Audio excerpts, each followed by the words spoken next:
What is going on guys? Joe Moto here. Andito tayo ngayon sa Honda Safety Driving Center located at Parañaque para makita ang bagong labas ng Honda, which is ang Honda PCX 160. Kaya samahan nyo akong alamin kung ano bang mga nabago.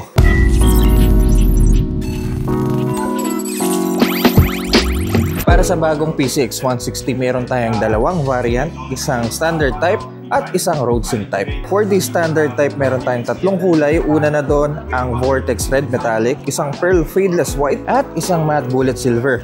And for the road sync type, meron tayong dalawang kulay, isang Pearl Fadeless White at itong Matte Gunpowder Black Metallic. This is the all-new PCX 160 in standard type. Mag-umpisa tayo sa harap. Unang kapansin-pansin na nabago sa kanya yung itsura niya. For example, yung headlight. Ayan na siya. Yung dating pinutol nila yung daytime running light dito, tinuloy-tuloy nila hanggang baba. Kapag bubuksan natin, ayan ang itsura niya. Talim, no? Tsaka mas lumiwanag siya. For the visor, mas naging slim yung bandang baba. Tsaka parang mas tumaas siya, no? Classy Yayaman yung 5 yung naging harapan niya. Tsaka ito nagkaroon siya ng onting palikpik. Parang winglet na itsura. Ito mukhang bago sa akin to. Hindi ko maalala kung may ganito ako sa PCX dati. Pero yung cutout na to, gusto ko yung ginawa nila. So hindi siya masyadong plain tignan sa gilid. Yung footboard. Ayan. Then bago na yung design ng footrest, tambucho mukhang ganun pa rin. Wala silang binago dito. Then for the tail section, ganyan na po ang itsura niya. Yan, pa-letter view na siya din kapag mag-brake kayo, ilaw tong part na to. Yan, ganyan. Wala lang, trip lang nilang baguhin yung itsura ng taillight. Tail section, halos ganun pa rin. May cutout dito. Ito yung nagsisilbing grab bar nyo. Nakatago to eh. Ito, dito kakapit yung pasahero nyo. Actually, gusto ko yung ginawa ng Honda dito. Malinis tignan yung likod, hindi yung nakaangat na grab bar. Then kapag tinanggal nyo to, may dalawang butas dyan. Then yung kakapit yung bracket ng mga top box nyo. For the seat, parang ganun pa rin. Hindi siya masyadong nakalapat. Nakakadulong din to para sa heat dissipation. Iba yung texture dito, iba yung texture para sa pasahero nyo. Then, for the dash, dahil standard type to, ito pa yung luma. Ayan o. LCD display na may blue background. Ganto yung dati. Kapag kakaliwa kayo, ang laki yung indicator niya. At for the handlebar, kung napapansin nyo, yung dating mala-naked style handlebar, ay may cover na siya. Ang gandahan dito, natatanggal to eh. Ang palagay ko kung may luma kayong PCX at bibili kayo ng cover, ay uubra pa rin sa mga previous model. Right handlebar, halos ganun pa rin. Idling stop system, hazard. Yan, may hazard yung motor na to. Ignition switch, salamin, ganun pa rin. Throttle rubber, brake lever, ganun pa rin. Sa kaliwa, high beam and low beam, busina na nasa gitna, malaki-laki. Yan. And turning switch. Wala siyang passing light. Compartment, ganun pa rin katulad ng nakagawian natin. Binago na nila yung charging type, yung dating USB, ginawa nilang type C. May decent na laki dito sa compartment niya sa harapan. Keyless to. Ayan, as you can see, may ring light na blue.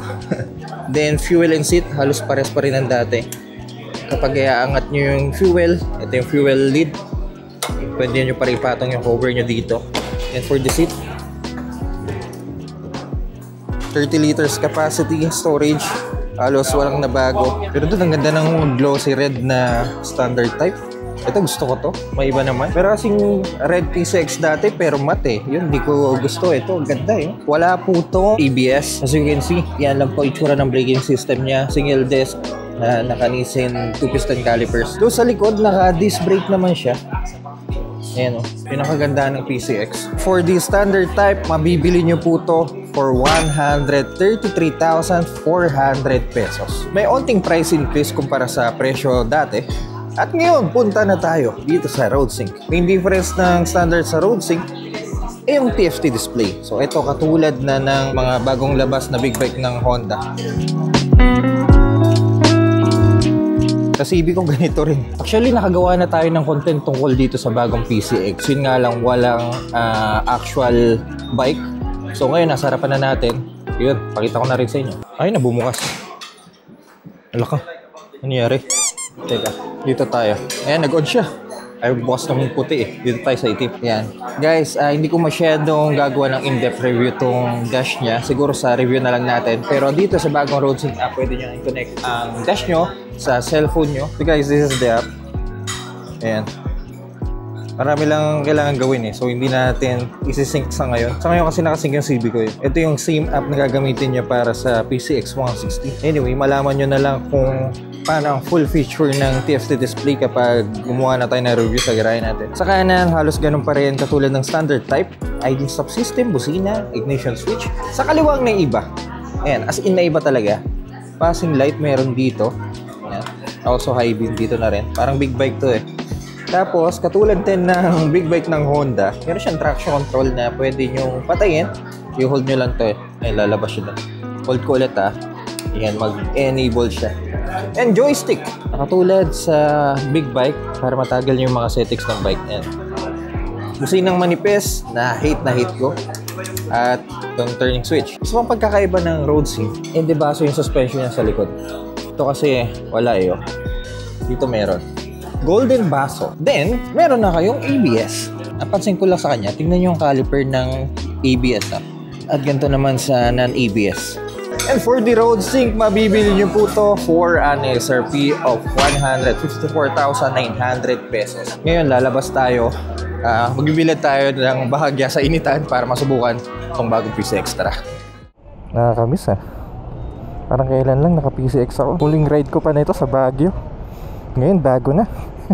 May bangas na to.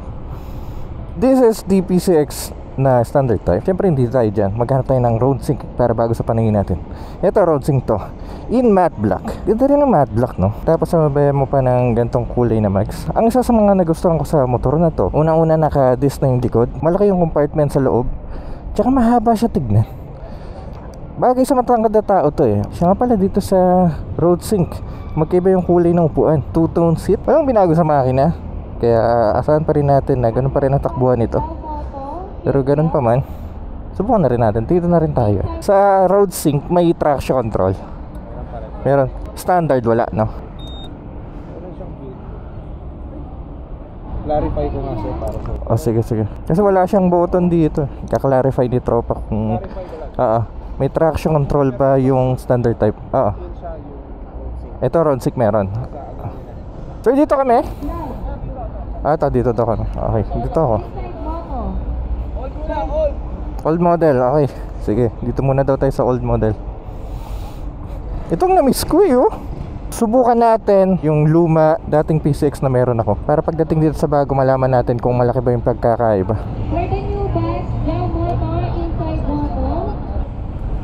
Parang sobrang vibrate nito. Gamit na natin scooter Giorno. Mas steam yun, mas kalmado.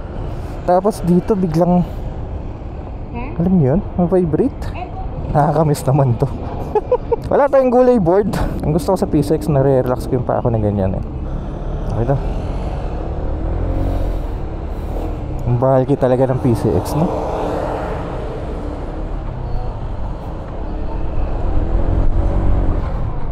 Uy! Umabangking sila sa PCX. Iba pa rin talaga 160.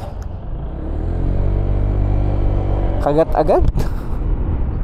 Sarap sa pakiramdam yung power. Walang delay. Uy, akit tayo. First time ko akit dito.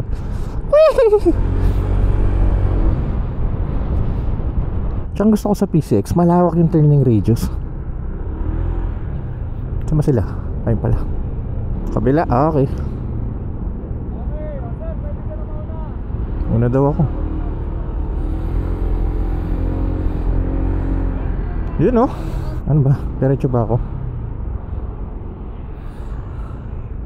Tabayan kita? Okay, speed test. Right now. Oh, speed test daw. Tingnan natin yung arangkada 160. Ang lakas. Siyempre hindi ganun kasing lakas ulit ng mga ibang motor na ginagamit natin. Pero dahil ngayon na lang ulit ako nakagamit ng 160, nakakamiss. Oh, suspension test daw.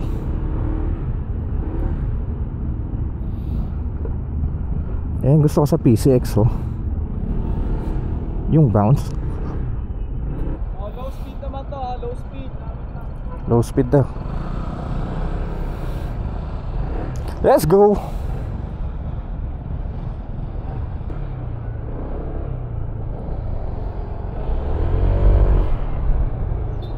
Corner.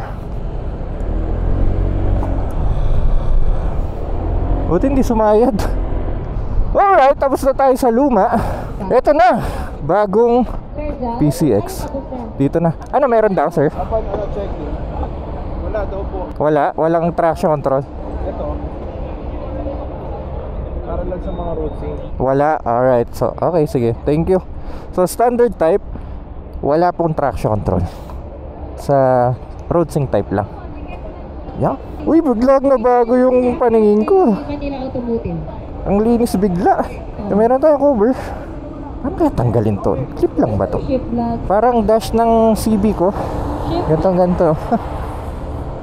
Vibrate pa rin talaga.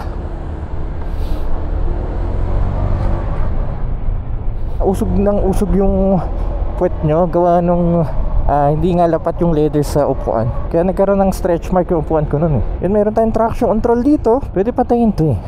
I-hold lang natin yung traction control. Ayun oh. Then hold lang din para bumalik. Gusto ko tong puti oh. Ang linis pa rin talaga. Ang ganda tignan kapag may baso kayo sa suspension oh.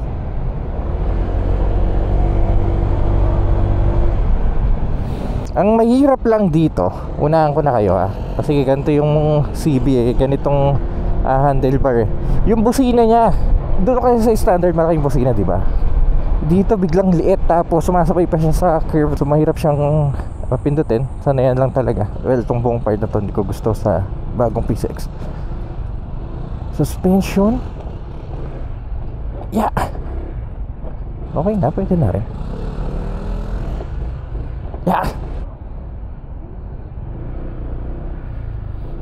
Ho! Ho! Ho! Ho!